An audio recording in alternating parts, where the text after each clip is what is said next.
Here is how to swap tokens on Uniswap step by step. First, open your browser and go to uniswap.org, then launch the app. Click or tap Connect Wallet and choose your wallet like MetaMask, Coinbase Wallet, or WalletConnect. Once connected, you'll be on the swap screen. In the From section, select the token you want to swap, like Ethereum, USDT, or any supported token in your wallet.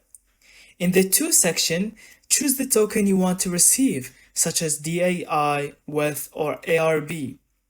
Enter the amount you want to swap. Uniswap will show the estimated output price impact and gas fee. Your wallet will prompt you to approve the transaction, review, and confirm it. Wait for the blockchain to process it, usually a few seconds or to a couple of minutes. Once it's done, your new tokens will appear in your wallet. And that's how to swap tokens on Uniswap, fast, secure, and fully decentralized.